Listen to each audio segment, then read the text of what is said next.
It's mail time!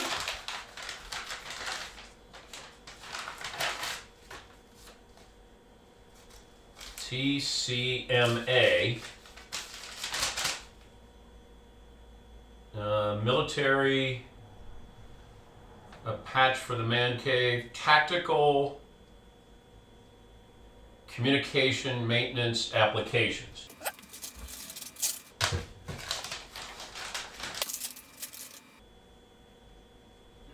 This is TBAA soccer. Well, all right, I have a little bit more love for soccer since I watched the documentary on Sunderland, but this is really about flying the colors of the police, military, and firefighters. Like King City, Oregon. Love it. Thank you. Fairfax County, Virginia Police. Come get some of that. I like that. That's from Justin Rayner. He has the captain for Fairfax is his buddy. This is a used Eugene fire. That one's been used. That's been in battle. 6'1", 220, 74 years of age. Paul 30 Branson, seconds. Retired. Thank you. That's awesome. Man, I love getting these patches. Thank you.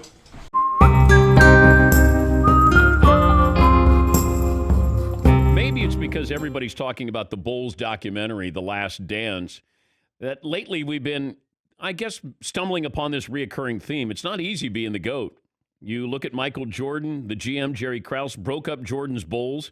Tom Brady left the Patriots for the Buccaneers. He wanted to have fun again. And now we're seeing signs of turmoil in Green Bay with Aaron Rodgers. Now, not that Rodgers is the GOAT, but widely viewed as maybe the most talented quarterback we've seen. Not the greatest, but certainly one of the most talented of all time. People were shocked when the Packers took another quarterback, Jordan Love, and you took him in the first round and you traded up to get him, and you had other needs on this team. Now there's a couple of reports that head coach Matt LaFleur may have wanted to send Aaron Rodgers a message. It's hard to believe, but if we've learned anything in the offseason, even this month, the best players aren't untouchable. The Bulls did it to Michael Jordan, Brady and Belichick and the Patriots, Joe Montana with the 49ers. You can run down the list. There are teams that say, we're bigger than you. Not always the case, but we're certainly going to be watching the Packers sideline this season with the Rodgers-LaFleur dynamic. Now, keep this in mind. Last year, in the offseason, what did we talk about? In August, we talked about Rodgers and LaFleur were here and there's some unrest. They're not clicking there. Then they go 13-3. I'm guessing the relationship was pretty good when they went 13-3. So you had the previous year, Rodgers from former teammate, he's not a leader.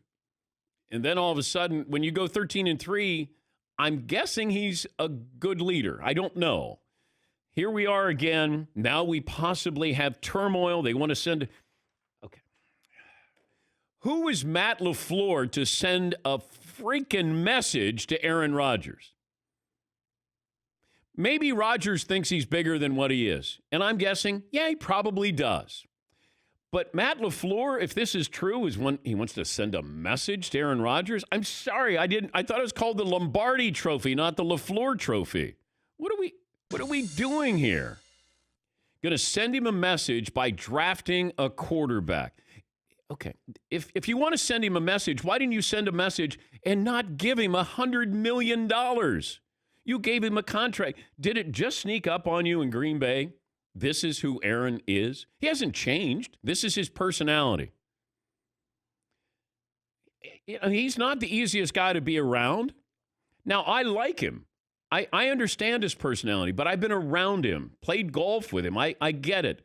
And I'm not, a sycophant where I'm going to stick up for Aaron Rodgers. At some point, Aaron Rodgers is probably going to say something about this. But I don't know what it's like inside that locker room. I do know that there have been players who have come forward to say, Aaron is different, or it's all about Aaron. Yeah, he's not a great leader. I get all of those things. But Matt LaFleur is not the guy sending him. And even the GM, What has he done that says, hey, we're going to send a message to him? Then don't bring him back in the first place. And are you going to try to be like the 49ers? So you use a draft pick on a quarterback in the first round. You draft a running back. You draft a fullback. Last I looked, the Niners are still running on that defense. If you're going to do something, maybe you bulk up the defense. Okay, we're not going to get him any wide receivers. We're going to build our team in the form of the 49ers. So at least that's the feeling I get. Like, what? So you're going to try to be like the Niners? You're not going to be the Niners. Like, the Niners are this way because they don't have Aaron Rodgers. They got Jimmy Garoppolo. That's why you have a running game. When you don't, the Colts had a good running game. Why? They didn't trust Jacoby Brissett. Charles Barkley, Hall of Famer inside the NBA on TNT, joining us. And whoa, what do you got in the background there? Is that your man cave? This is my man cave, my gym, and my bar. So I got a bunch of stuff in my bar in my workout room from the Dream Team. This is actually, I got this all signed by the original Dream Team from '92. It's one of my most prized possessions. Isaiah Thomas's autograph is not on that, right? It is not. You know what? It probably should be, but it is not. Okay. I asked Reggie Miller, can we get this out of the way? I asked Reggie Miller on Monday. I said, do you think Michael said to the commissioner, I'll do the Dream Team, but Isaiah doesn't get to play? I don't have any idea about that, to be honest with you, Dan. But, you know, I've told Isaiah, who I really like a lot, that was never presented to me in a, like, hey, do you want Isaiah on the team? So I have heard the rumors. I don't know what's true and what's not true. So I just don't know the answer to your question, but that was never presented to me. Was it true that Isaiah froze out Michael or tried to in the All-Star game? I wasn't in that All-Star game. I know, but I'm asking you. Hey, I don't know the answer to. Uh-oh. We just lost. Okay. 40 years in the NBA, Dan, it's crazy. You think that's crazy that he would have tried to freeze out Michael in the All-Star game? Yeah, I think it would be crazy. I don't think you could get because first of all, you got to get all the guys to agree to that. So I don't believe that at all. Is that Shaq's shoe over your shoulder? Mitch Richmond, this is the second Dream Team. This is the second Dream Team, the stuff I got on the wall. The stuff on the original Dream Team, other than this flag, I got hid. Because people might steal this. They won't steal this stuff. I got the original Dream Team stuff. Other than this flag, I got that stuff hid. I got a Magic Johnson practice jersey that I stole. I got a Michael Jordan practice jersey that I stole. But all that stuff is hid. Did you sit down for the Jordan documentary? I did. And what were the topics that they broached with you? I actually don't remember, Dan. It was done like pretty much a year ago, so I really don't remember what we talked about. Did you have any beef with Michael? Never. Me and Michael always been cool. He was always like a brother to me, and he treated me great. Obviously, that's changed now, but the documentary has been. I don't think there's anything shocking in there, to be honest with you. Well, I think that we looked at Jerry Krause was the villain, and then No, he wasn't. No. He was portrayed as the villain because, at the end, because he took it apart. He didn't take that apart. Anybody think that's a fool? That thing was all orchestrated by Jerry Reinsdorf. The notion that little man broke up the Bulls is asinine and absurd.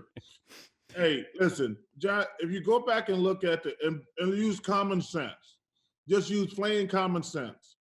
Jerry Reinsdorf broke up the Bulls because he didn't want to pay anybody. You think about this. He let Horace Grant go because he became a free agent, didn't want to pay him. They probably won't talk about that in the documentary. That's why he left and went to Orlando. He only paid Michael the last 2 years. Yeah. When he had Michael at a bargain, he was happy. So he didn't want to pay Michael. He paid him those last 2 years. and he had Scotty under a great deal.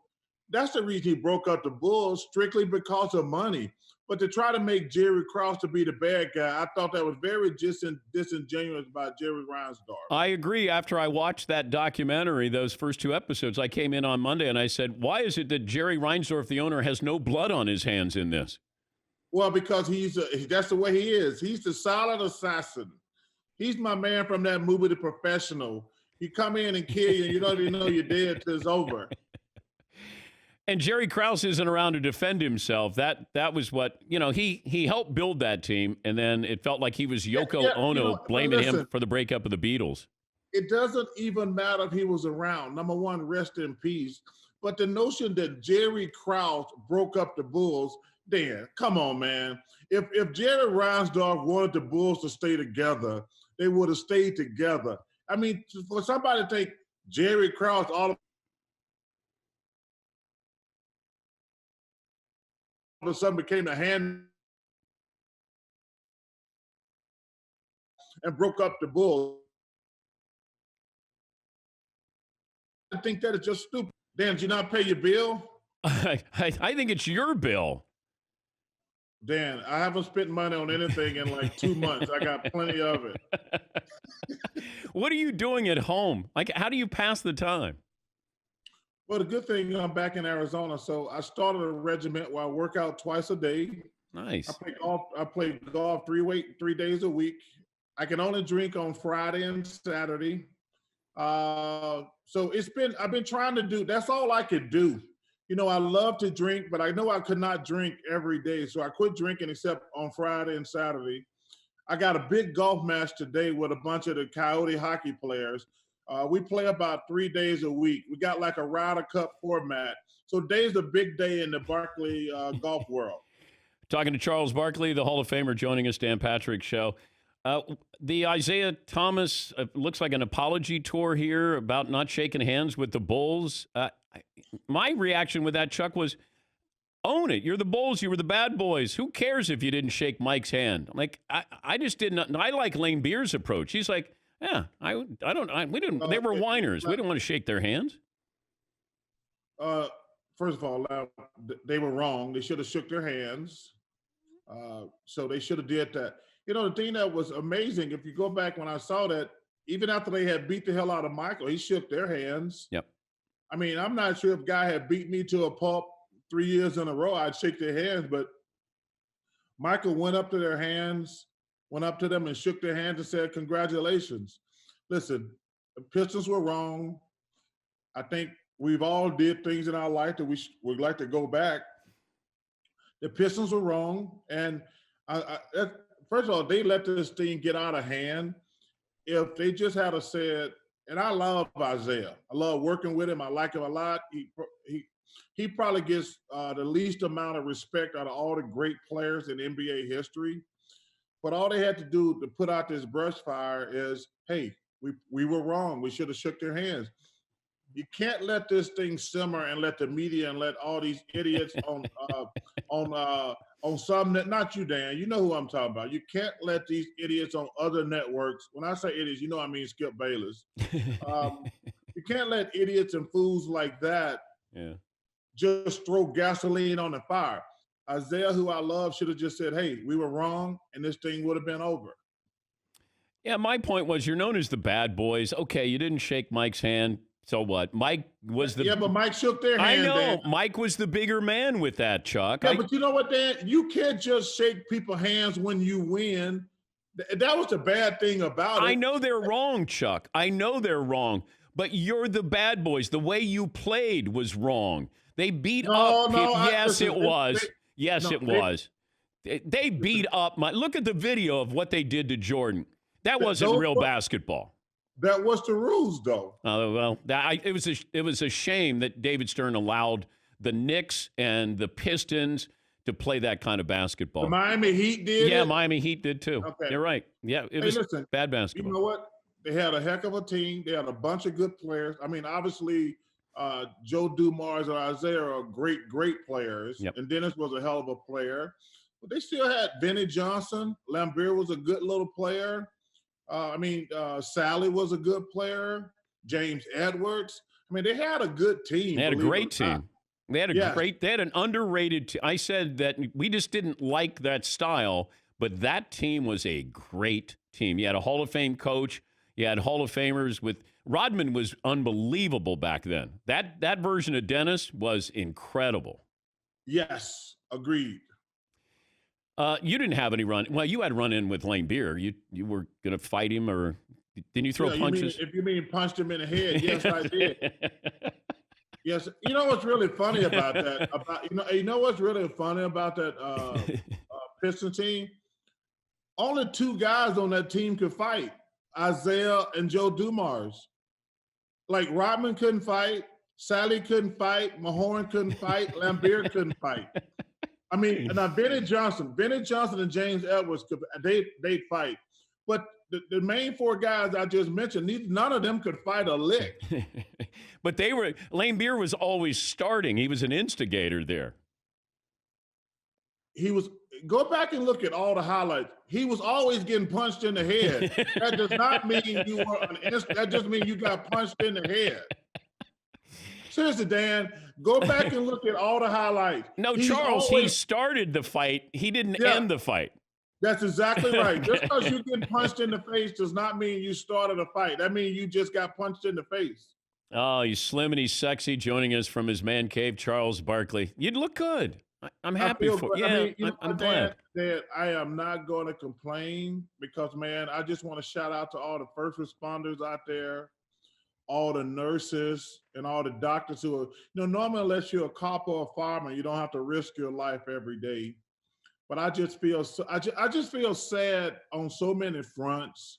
I mean, like I say, the first responders, but all these people who are in the restaurant business who are going to lose their job, who have lost their jobs and are going to lose their jobs because even when this pandemic is over, a lot of these restaurants are, number one, people are not going to have money to go there and eat, but also people are going to be afraid to congregate. So this thing is going to be catastrophic for a lot of people in the restaurant industry. So my thoughts are with them. So I'm not going to complain at all. I mean, yes, I'm bored. I'm not even worried about the NBA coming back. I'm not worried about the NHL coming back. I'm not worried about football. I'm just worried about the big picture because, man, the most important thing, how are we going to do this and keep anybody safe? Man, I don't know how you can do it and keep people safe. Yeah, I just don't see fans coming back, being able to come back until. Dan, right? Dan, that's gone out the window. That's not even. We shouldn't even be discussing that. There's no fans coming to sporting events if we start playing again. That's got zero chance of happening. My concern is how are we going to get. I mean, obviously the three most important sports right now. Because football got some time. Hockey, which I love the Stanley Cup playoffs, the NBA playoffs, and Major League Baseball. How are we going to keep the players safe? I mean, and people who going to be around. Yeah. Because let me tell you something. I was talking to my lawyer.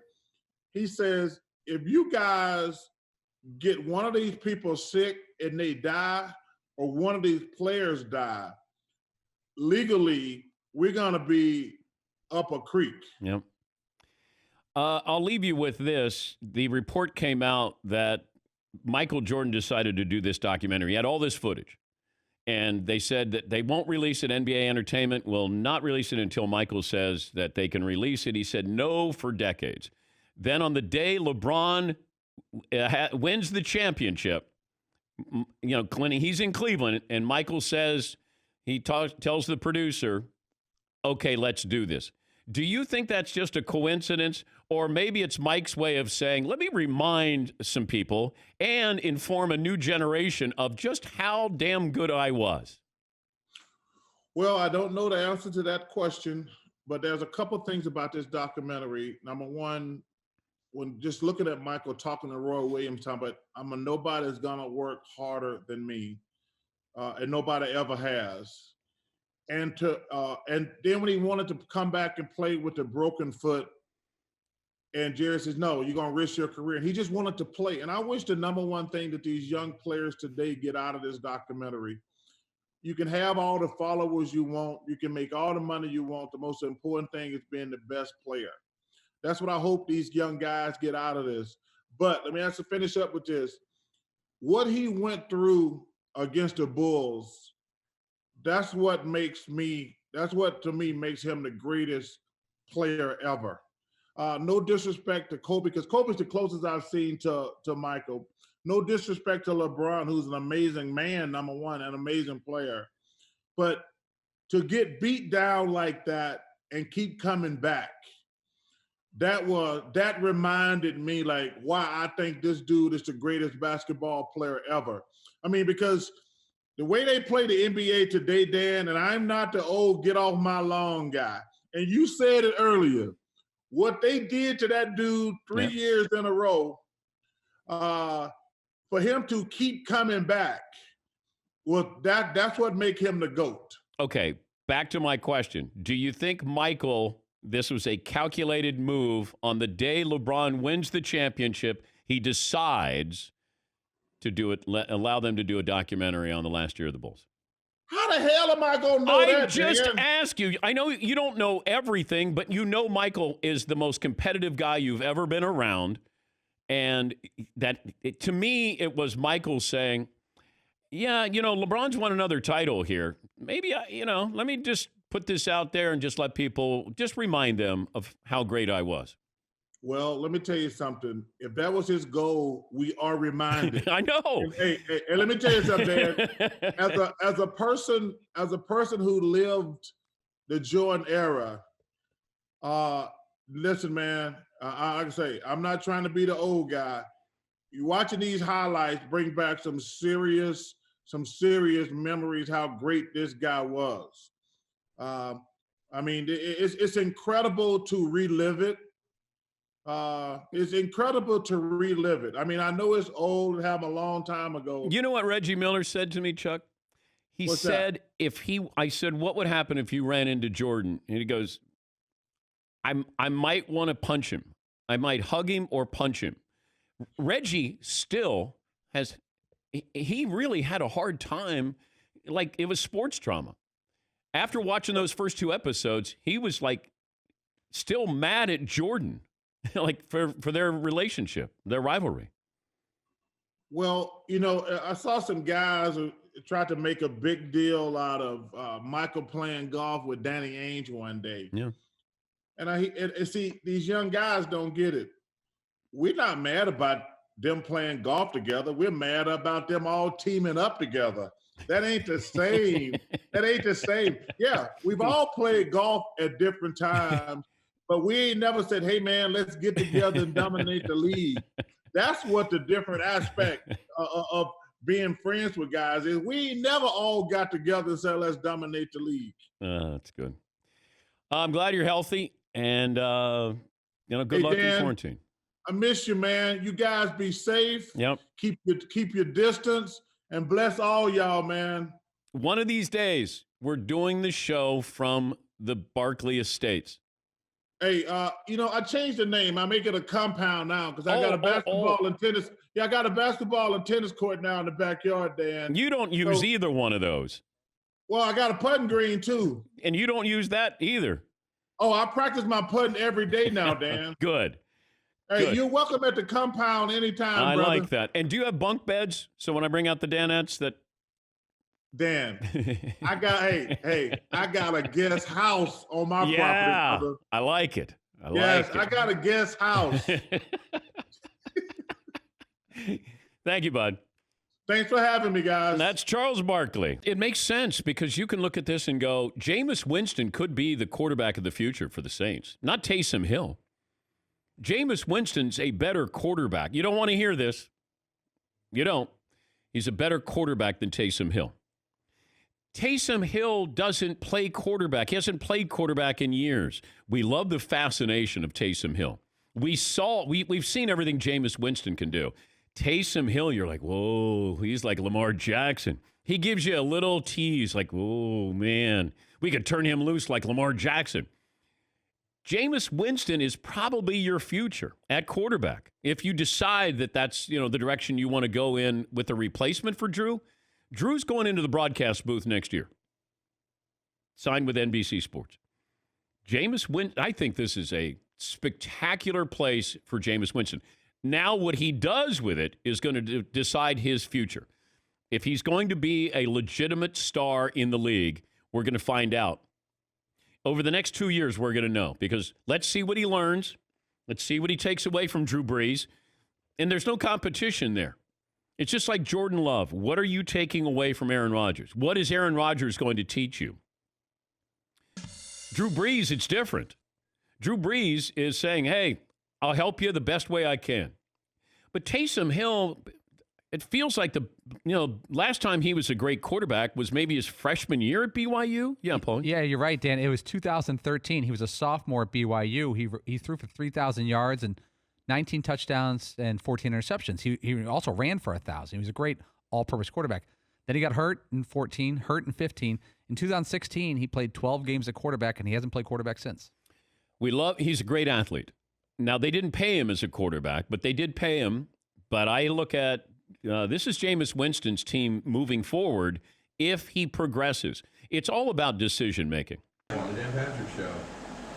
I think we need to hear from Duke's Delights, because I forget who sent us this. Maybe Sophie in California. Maybe Sophie sent that to us, because when we all had our dogs in here and we had them running around, and I got these treats, and of course somebody knows whenever they hear the sound,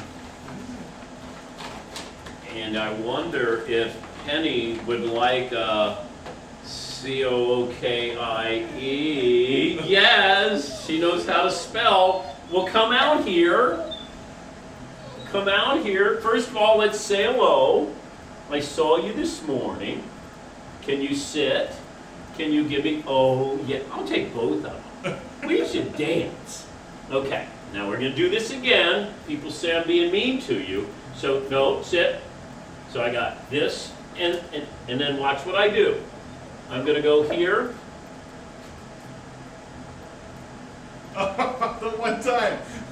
You did it! Yay! She got it. No, she didn't But get she it. probably went to the other hand. Yes, but that's where the cookie was originally. Oh. And so she went there, and then I switched it up. Yeah. She wanted to take a trip to Flavortown. Guy Fieri is a celebrity host of Diners, Drive-Ins, and Dives, and he's partnered with the National Restaurant Association Educational Foundation to raise money for out-of-work restaurant workers. To date, they've raised $21 million. That's paid out in $500 grants. To donate, visit rerf.us. Guy joins us now. Guy, I only wanted to have you on for one reason, and that is, how do you pronounce your last name? Fieri. Fieri. Yep. In Italian, E-R and I is Eddie. Fieri. So the way I explain it to everybody is there's a guy named Eddie, and he's got to pay a fee. There's a fee, Eddie. Okay, because I had people in my audience who were saying that I was mispronouncing it. And my wife's Italian, so I said, no, it's Guy Fieri. Yeah, no, you got it right. Okay. You got it right. All right, good. I like the intro music, by the way, the hangout music that you have going on in the background. Very, very calming, soothing. What do you have behind you? Is that a man cave or your office? With what kind of stuff do you have there? Well, it's my office, and that's it's collecting. It's all the stuff my wife won't let me have in the house. So my office is right off of the kitchen. And we built this new house, and she said, you have to finally move out of the kitchen with all your crap and go sit in your own room. So I look out to the patio, the kitchen's over to the right, and those are all my, from different projects. They said, we make bobbleheads and all that. You look at your collection. Oh, I know. I should send you this new bobblehead. It'd be perfect. All right. What's the best piece of sports memorabilia you have in the house? You want me to pick the computer up, take you over there? Yeah, sure. Yeah. So this is it right here. I think this is it. Kenny Stabler. Oh, that's great. Autograph Kenny Stabler. So Kenny and I were really good buddies. We met because I'm up here in Raider country, and we became really good friends and spent several nights here at the house, well, the old house. And he was the first one. He came into my kitchen, my old house. We're going to tear this out of the wall, by the way. And he took this, he took and wrote a Super Bowl play on the wall in my kitchen. And then that subsequently led to everybody that was famous sports star or now musician, because Sammy Hagar came in and wrote lyrics on the wall. And that really made my wife happy. So everything is sequestered over here. But I got a signed Evel Knievel jump picture, Kentucky Derby, but all that. But I'm Raider Nation, so that the Kenny picture is one of the best. Who are some of the other sports stars who have been at your place or you've cooked for them? You know, I got to think about it. There's been a lot of. I'm actually a big music fan as well. But let's see here. Marcel, I don't know if you know Marcel Reese. Marcel played for the Raiders and had quite a few Giants up. We're a little bit removed from things. We're about an hour and a half, 2 hours away from the city, so we don't quite get all of the sports stars coming up this way. We usually have to travel down there. Although my son would like to tell you that that we should get curry up here every other weekend. You want to cook together? But when you go on the road, though, are you hanging? Who do you hang out with? My film crew. I don't. It goes kind of fast and furious. You know, we go from. I'll fly out of here. We live, like I said, Northern California. We'll fly out of here, get into, say, Philadelphia. I'll leave here at 4. I was just there with Michael Rubin at one of the last NBA games before this all went down. But we flew out of here, left at 4 a.m, got to Philly, I think, 11 o'clock in the afternoon, shot all day into the evening, stay the night, shoot all day again, and then fly home. So it's not like it was in the old days where I'd go into town and shoot a couple shows, stick around for a day, shoot a couple shows, stick around. Then I had a little bit more playtime. Now the schedule's not as permitting, so I don't get it. But I did have Michael and I did go to a great 76ers game and sat on the floor. And that's kind of like when everything was unfolding during this difficult time. And as a matter of fact, I was leaving from Philly that night on my way to Hawaii to go shoot more Triple D. And, well, of course, that didn't happen. So I've been home since. What was the car that you almost picked to use on Diners, Drive-Ins, and Dives besides the Camaro? Was there a second choice? So when we started the show, we did a pilot, and the pilot was like 7. We drove 7 different cars, and the producer just went to car clubs and said, "Hey, we're doing the show that's going to involve old cars and diners and this even before we really had designed what the show was like." So these car clubs would let me borrow their car. So I drove some really cool, a couple of really nice Dodges. I even did drive a Ford. I'm not a Ford guy. I'm a Chevy guy. And when we got done doing the show, that we got picked up, he says, "Okay, so what car do you think we should drive in the show?" And I said, "That 67 Camaro we drove, that's, and that car." He went and got that car. So we used that car for a couple of years. And then I finally went and built the 68 that we use now. But no, it had to be Chevy. There was and it had to be convertible so we could shoot. Yeah. Because a lot of times the camera's in the car with me, and we need the light and we need the height for the camera. I'm giving you all my inside info. Is that your car? Yeah. Okay. Yeah. How much? It's a 68 RS SS, so a Rally Sport Super Sport. It's got a 502 big block, Tremec 5-speed. It was a rotisserie car, so it's fully gone through. My brother had a 69 Rally Sport in the same color as yours. So whenever I see yours, I always think of my brother's red convertible Rally Sport, and that was a great car. That was beautiful. I mean, does he still have it? No, he sold it. Oh, I'm going to tell you, if you know how many people have walked up to me going, when I was in high school, I had do you still have it? No. But I mean, everybody. No. You end up getting the car that you couldn't get in high school, it feels like, right? You could have bought the car. I mean, to get the Super Sport package on a Camaro was like, because I have a couple of Chevelles also that are Super Sports, and the pack. It was the engine package was a bigger deal. But I see so many people that come up, and you can really see it, especially some of the old timers will look at it and they'll kind of give me this. I had one of these, and one time I went, and the story always kind of unfolds. So he's Guy Fieri, Diners, Drive-Ins, and Dives. Explain what you're doing with the restaurant workers here. Well, listen, I've been in the restaurant business my whole life. This is all I've ever done, is do and the TV thing kind of came after that, which I really appreciate the opportunity. But I'm a chef, I'm a cook, I've owned restaurants, I'm all sides of it. So when this happened, when we got this hit, I knew with the tens of thousands of restaurants that were being closed, we were going to have ourselves into a situation where we were going to just have so many people without jobs. And I'm thinking, like, what can I do to help? Like, I mean, go buy gift certificates, which is a great way to do it. But I'm thinking, like, on a national level. So I called the National Restaurant Association Educational Foundation because they're the ones that take money in and then help get money out. They know how to handle the deals. Said, what if I start sending out these videos to these presidents of companies that interact with the restaurant business? Long story short, started sending out videos to, you name it, to Pepsi, to Uber Eats, to Coke, to anybody that had some direct connection, and people started sending money. And I think just as last night, we were up to about 21.5 million. That's so awesome. 21.5 million, 100% of the proceeds go directly to the employees. There's no administration fee or any of that kind of stuff. And the beauty of it is we're giving out $500 grants. And the website, if people want to check it out, to make a donation or to try to sign up for one of the grants, is RERF.us. That's Restaurant Employee Relief Fund.us. But listen, it's a terrible situation, and we're trying to make some impact and just show the people that have been serving us for all these years that the community is there and trying to help serve them. No, it's great stuff. More serious question: who does your hair? Well, you act like you don't know because it's the same stylist you have, so I don't even know why we're joking about. Does your wife do it, or do you do it, or somebody else? Well, I don't know that guys are supposed to ask each other that, but I know stylists do have, and I don't know why we're going through this. Guy, I built a career off great hair, so this comes from a good place, okay? And that's why I followed. That's why I followed your lead. I will tell you though, during this pandemic, we've been shooting. And matter of fact, we're getting ready to do it this afternoon. I'm here at my house in the wine country, and we're shooting diners, drive-ins, and dives in our kitchen or in our patio kitchen.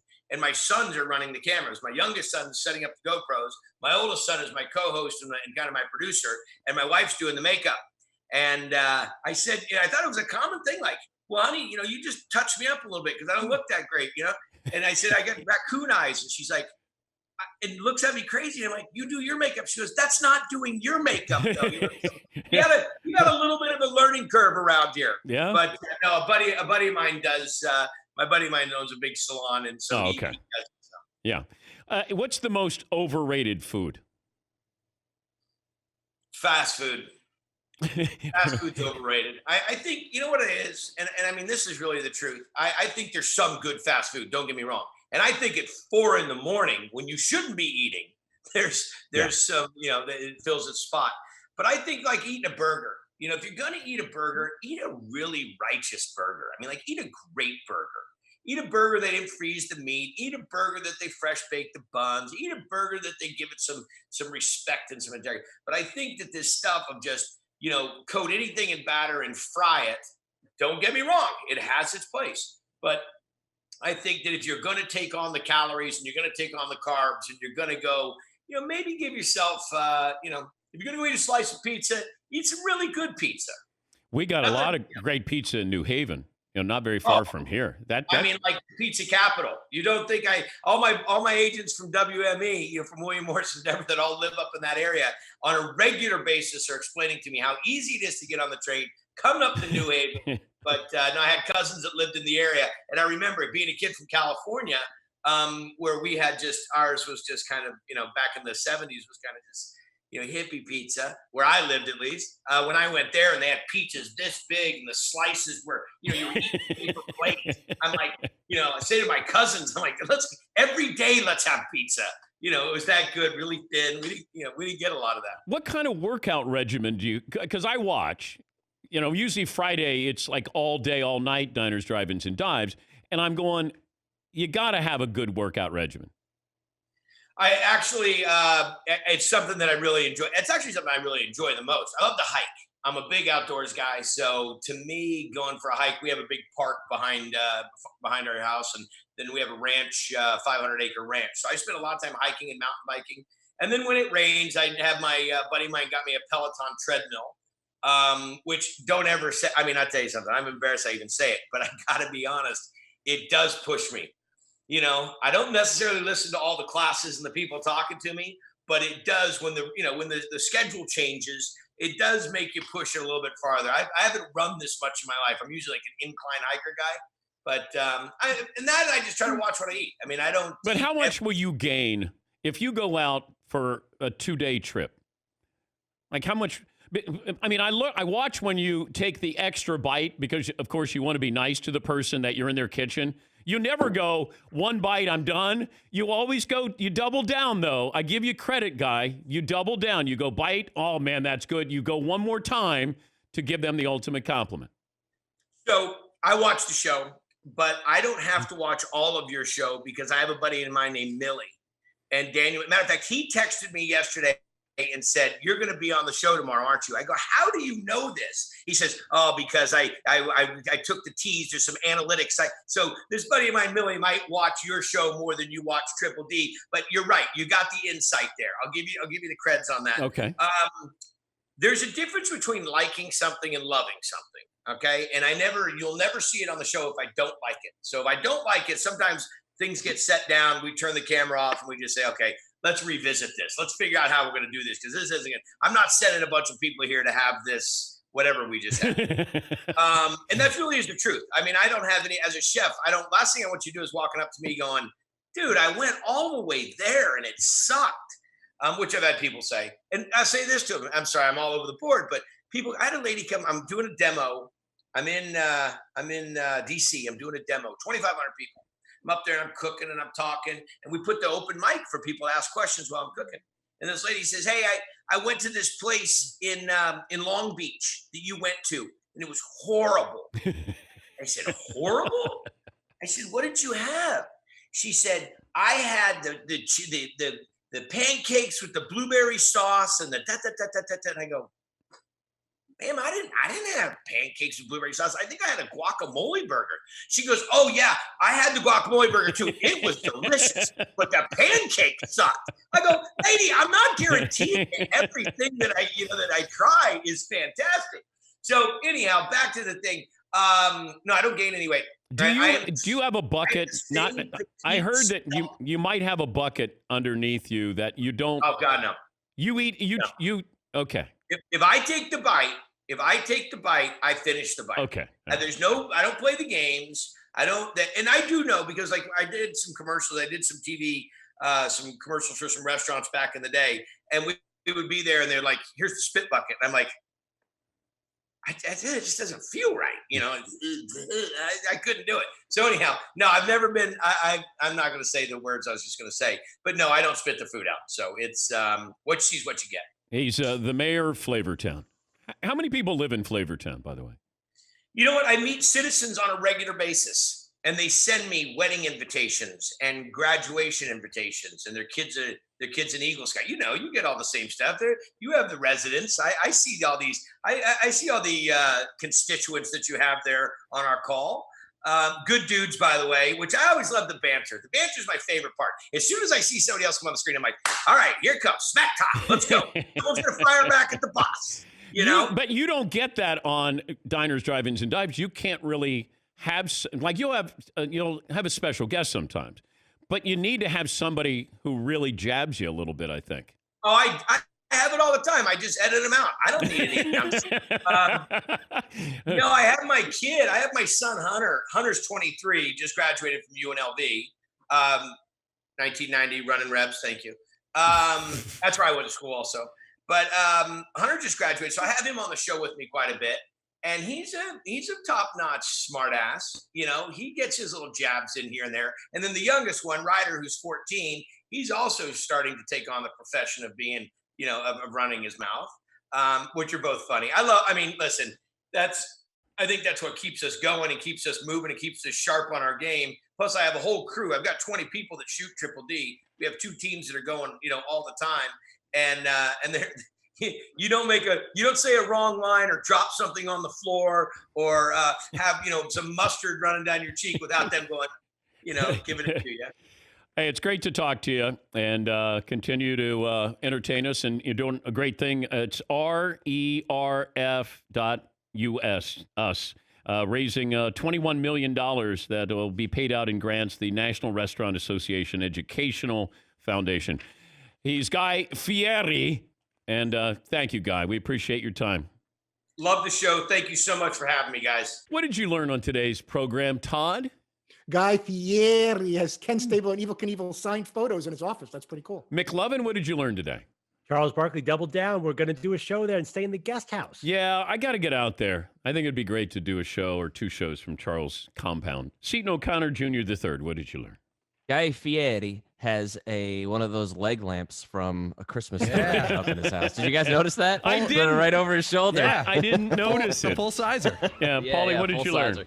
Fragile, the lamp in the window.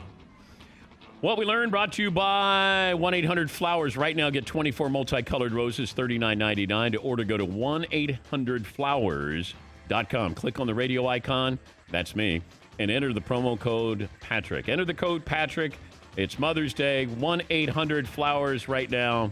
Tell them we sent you. Talk to you tomorrow.